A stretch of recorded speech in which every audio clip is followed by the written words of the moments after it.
Hello dear students, today we will discuss your chapter number 3rd. Okay बेटा, और आपके chapter का name है we are the music makers. जैसे ही मैंने आपकी जो 8th क्लासेस हैं और 4th इनका मैंने काफ़ी जो वीडियो बनाई, तो 7th क्लास के बच्चों की कॉल आई और वो मैसेज भी सेंड किए उन्होंने, और उन्होंने कहा मैम प्लीज़ आप हमारे भी चैप्टर्स की वीडियो बनाएं। तो बेटा मैंने आपके लिए ये जो आपका 3rd चैप्टर था वो आपके लिए भेज रही हूँ। So everyone listen carefully. बेटा इसको सभी अच्छे से सुनेंगे, ये नहीं है कि आपने ऐसे ही किया और ये जो पूरी पोम मैं आपकी बना रही हूँ इसको आप कंप्लीट भी ना सुने। ओके बेटा, सभी अच्छे से सुनेंगे ताकि आपके जो क्वेश्चन आंसर हैं वो भी आप अच्छे से फाइंड आउट कर सको। वैसे मैं नेक्स्ट वीडियो में आपके जो क्वेश्चन आंसर हैं वो भी सेंड करूँगी। ओके, अगर आपने चैनल को सब्सक्राइब नहीं किया है तो बेटा फर्स्ट जो काम है आपका यही है कि आप इस चैनल को सब्सक्राइब ज़रूर करें, क्योंकि इसके बाद मैं आपके इस चैप्टर के क्वेश्चन आंसर और उसके बाद नेक्स्ट 1 बाय 1 करके आपके पास भेजती रहूँगी। सो अब आई थिंक आपका ये चैप्टर हम शुरू करते हैं। बेटा आपके चैप्टर का नाम जैसे कि we are the music makers, कि यहाँ वी किसके लिए यूज़ हुआ है, बट जो ये we are the music makers है ये एक ओड है। तो अगर आप ओड का ले कि ये ओड होता क्या है, जैसे अगर मैं बोलूँ कि ये है आपका ये ओड है, तो लेकिन ये ओड होता क्या है, ये ओड क्या होता है, एक आप कह सकते हो ये एक तरह की प्रार्थना होती है जो किसी को संबोधित करते हुए लिखी जाती है। ओके, अब जो नेक्स्ट है आपका जो राइटर के जो है इनके पोएट हैं आपके, लिखा हुआ है author William Edgar O'Shaughnessy. ठीक है, ये आपके पोएट का नेम है। तो firstly we will discuss about your poet. Yes बेटा, देखिए ये आपके पोएट हैं ऑर्थर विलियम ओ सगंसी। अब इनका जन्म 14 मार्च 1844 में हुआ था। इनका जो बर्थ है वो कब हुआ था, 14 मार्च 1844। और ये क्या थे, एक ब्रिटिश पोएट थे, और आप कह सकते हो कि ये हर्पेटोलॉजिस्ट भी थे। जो हर्पेटोलॉजिस्ट आपका देखिए बेटा मीनिंग जैसे ये दिया हुआ है आपका, ये इनकी एक क्वालिटी दी गई है। यस ये थे, तो इसका मीनिंग क्या होता है, ये एक ब्रांच होती है किसकी, जूलॉजी की, और उसमें जैसे आपके मेंढक और इनके बारे में जो विज्ञान वेत्ता होते हैं ना उनको बोलते हैं। तो ये जो हमारे पोएट थे ऑर्थर विलियम भी यही थे। और इनका जन्म कहाँ हुआ था, लंदन में इनका जन्म हुआ था, लंदन में जन्म हुआ था। और इसके बाद ये अगर इनका बोलूँ तो ये ज़्यादा एज तक हमारे साथ नहीं रहे, और इनकी जो डेथ थी बेटा 30 जनवरी 1881 में ये नहीं रहे। यस, इसके बाद हम आते हैं आपकी जो पोम है, ये आपकी ओड है, और ये ओड है we are the music makers. But इसके अंदर जो चीज़ें हैं इसमें किसके बारे में डिस्क्राइब किया है, फर्स्टली ये बताऊंगी इसमें क्या किया जो आपके पोएट ने, create the atmosphere of sadness. जो सैडनेस है, उदासी है, उसको यहाँ इस जो आपकी ये जो ओड है इसके अंदर सैडनेस को डिस्क्राइब किया। और वो भी किसकी सैडनेस को, जो आर्टिस्ट जो लोग हैं, आर्टिस्ट और हमारे जो पेंटर हैं उनकी इसको सैडनेस और लोनलीनेस को यहाँ इस पोम में आपकी में डिस्क्राइब किया गया है। और इसके लिए यहाँ काफ़ी जो फ्रेजेस भी हैं इस पोम में शो किए गए हैं। देखिए यहाँ मैं कुछ फ्रेज़ आपको दिखा रही हूँ कि इसके अंदर जो फ्रेज़ हैं वो कौन से आए हैं, जो कि आपकी जो आर्टिस्ट हैं और जो पेंटर हैं उनके जो सैडनेस को और लॉनलीनेस को शो करते हैं। एक तो आपका है लॉन सी ब्रोकर, और दूसरा इसी के अंदर आ गया आपका डिसोलेट स्ट्रीम्स। इसके बाद आया आपका पेल मून। जो ये 3 चीज़ें हैं, फर्स्ट मैंने बताया सी ब्रेकर्स, सेकंड मैंने आपका बताया यहाँ जो डिसोलेट जो स्ट्रीम्स है वो है, और इसके बाद आपका आया यस पेल मून, है ना, येलोइश जो पीले रंग का आप कह सकते हो उसको, उदासी भरा, यानी ये सारी चीज़ें जो हमारे आर्टिस्ट लोग हैं और जो पेंटर लोग हैं उनकी इसको शो करते हैं, सैडनेस और लॉनलीनेस को। ओके, सो यस बेटा, अब आगे बढ़ते हुए इस पोम को देखिए, ध्यान से देखेंगे सभी। Yes, we are the music makers, हम जो लोग हैं यहाँ, मैंने जैसा अभी आपको बताया था, जो वी है यहाँ आपके आर्टिस्ट और पेंटर हैं, वो जो लोग हैं वो लोग क्या कहते हैं कि हम जो हैं क्या हैं, म्यूज़िक के बनाने वाले हैं। क्यों बनाने वाले हैं? क्योंकि उनकी जो लिखी हुई पोम और जितने भी हैं, पेंटर क्या बनाता है, पेंटिंग्स बनाता है, और वो हमारे बीच में काफ़ी लंबे समय तक रहती हैं, और इस तरीके से उनके ना रहने के बाद भी वो उनकी पेंटिंग्स, उनके सॉन्ग और जो स्टोरी वगैरह हमारे पास ही रहती हैं, और इस तरीके से उनको फिर काफ़ी समय तक याद किया जाता है। तो इन्होंने क्या कहा कि जो आर्टिस्ट और पेंटर हैं उन्होंने क्या कहा कि हम क्या हैं, म्यूज़िक बनाने वाले हैं, and we are the dreamers of dreams, और हम क्या बनाने वाले हैं, सपनों के भी सपने बनाने वाले हैं।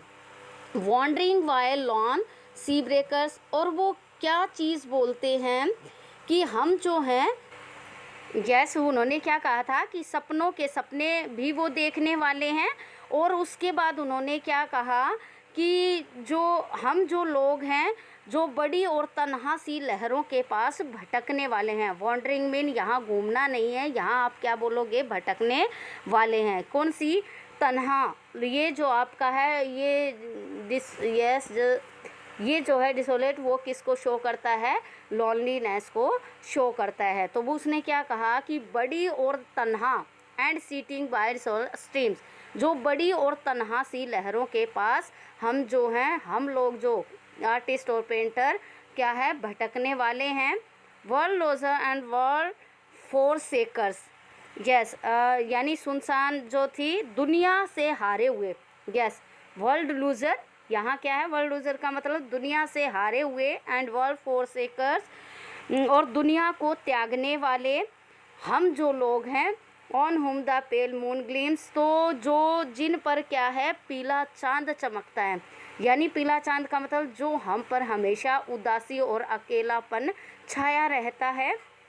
उस तरीके से इन्होंने इस चीज़ को कहा है। ऐसा होने के बावजूद, कैसा होने के बाद उन्होंने बता दिया कि हम तो क्या हैं, उन्होंने ये बताया सपनों के भी सपने देखने वाले हैं, बड़ी और तन्हा जो लहरें हैं उनके पास भटकने वाले हैं। देखो उन्होंने अपने बारे में क्या क्या बातें बोल दी हैं, इसका मतलब वो काफ़ी उदास हैं। क्योंकि इस संसार में उनकी जब कदर नहीं होती है तो वो ऐसा फील करते हैं। आपने भी देखा होगा जो राइटर और जो पोएट हैं वो काफ़ी अकेले रहते हैं और सोच समझ कर ही अपनी रस को वो बनाते हैं, और उसके बाद वो आपके जो सॉन्ग वगैरह आपके पास आते हैं, जबकि आप उनको सुन के क्या करते हो, एंजॉय करते हो।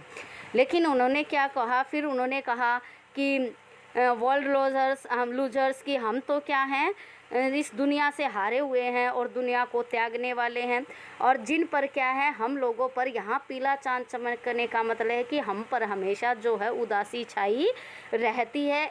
ऐसा होने के बावजूद, yet we are the movers and forsakers, ऐसा होने के बावजूद भी देखो हम आपके लिए आगे बढ़ते हैं, हमने संसार को भी त्याग दिया आप लोगों के लिए।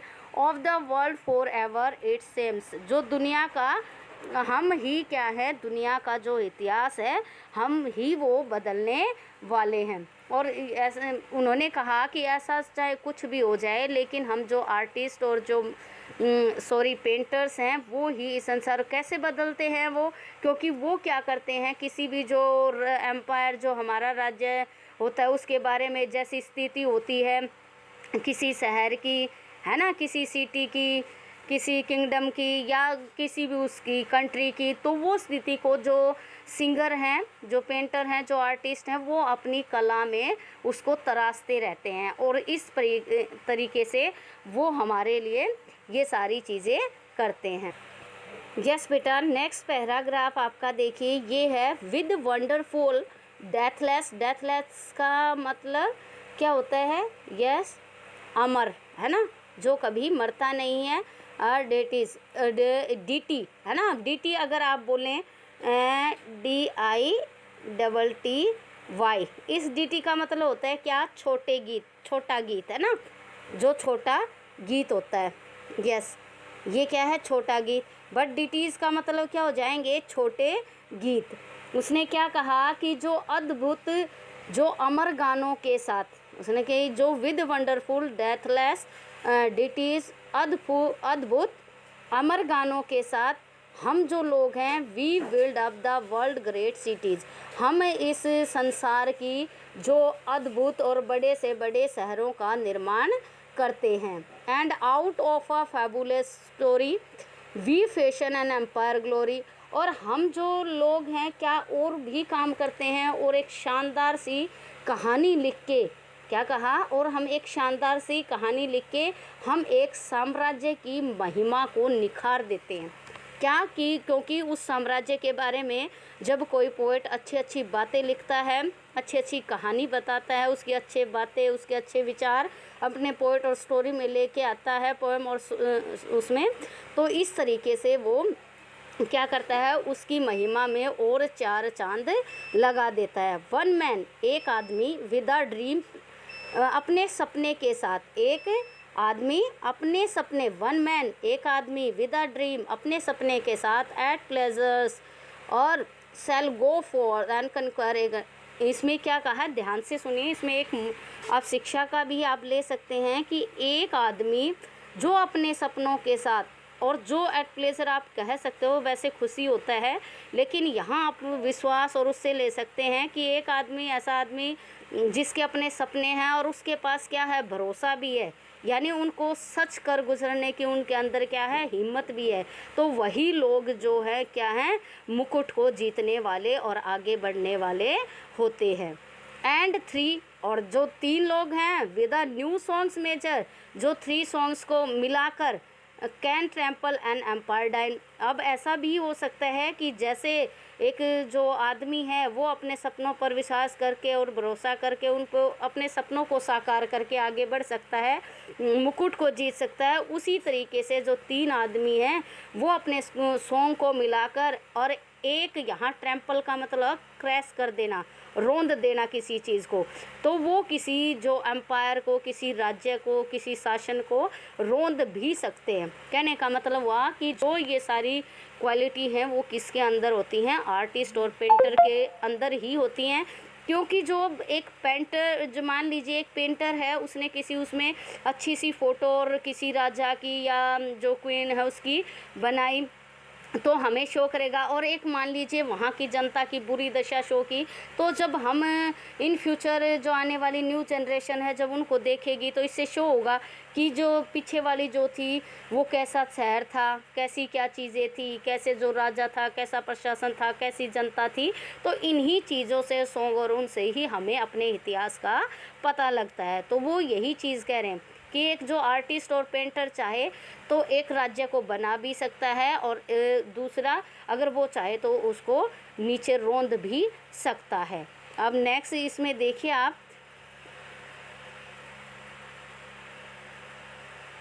यस यस, अब क्योंकि ये इनमें कहने का मतलब है कि इनके अंदर इतनी पावर होती है, किसके अंदर? आर्टिस्ट और आपके जो पेंटर लोग हैं उनके अंदर। अब नेक्स्ट आपका जो 3rd पैराग्राफ है वो देखिए बेटा, yes, we in the ages lying in the buried past of the earth.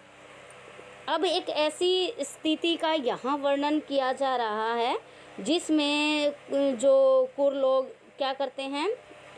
Yes, एक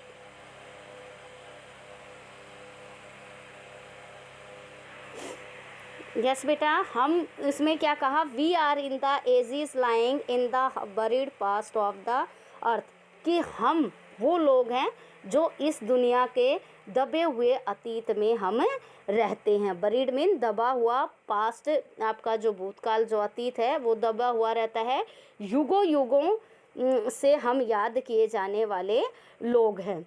अब जो आपके यहाँ दो इन शहरों का नाम दिया गया है बेटा, एक तो आपका निनेवह दिया गया है और दूसरा आपका बेबीलोन दिया गया है। 2 दिए गए हैं इसके अंदर। तो इसके बारे में हम अभी डिस्कस करते हैं। मैं कुछ आपको इसके बारे में बताना चाहूँगी, इसके बाद हम नेक्स्ट आपकी जो पोम है उसके बारे में करेंगे। यस बेटा, देखिए जो अगर मैं आपको बताऊं निनेवा के बारे में, तो निनेवा क्या है, आपकी मेसोपोटामिया का एक जो प्राचीन शहरों में से एक शहर है, जो मॉडर्न उसमें इराक का आप बोल सकते हैं। और ये वहाँ की जो एक थी सबसे बड़ी जो संसार की का जो शहर था, शहर जो 50 सालों से था उस टाइम के, उसमें बात कर रहे हैं हम। अब जो बेबीलोन और जो आपका निनेवा है, दोनों ही आपके ऐसे हैं। अब अगर आपका जो बेबल से आपकी बेबीलोन की जो है काफ़ी इंटरेस्टिंग स्टोरी है। इस इंटरेस्टिंग स्टोरी में बेबल की जो सिटी है उसके बारे में बताया गया है, जो कहाँ थी, ये बेबीलोन में थी। ऐसा माना जाता है कि जो बेबीलोनियंस थे तो वो क्या बनाना चाहते थे, टावर को बनाना चाहते थे। और जो इसका ऊपरी भाग था वो चाहते थे कि उसका ऊपरी भाग कहाँ तक टच हो जाए, स्वर्ग तक। लेकिन ऐसा वो कुछ कर नहीं पाए, क्योंकि वहाँ जो इसको बनाने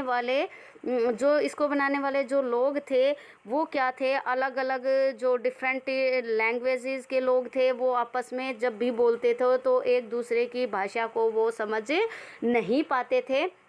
और वो इस नासमझी के कारण, क्योंकि वो जो चीज़ बनाना चाहते थे तो वो समझते नहीं थे, तो आगे उनका जो काम था आगे कभी भी पूरा नहीं हुआ। कहने का मतलब हुआ कि ये जो बिल्डिंग है वो कभी पूरी नहीं हुई।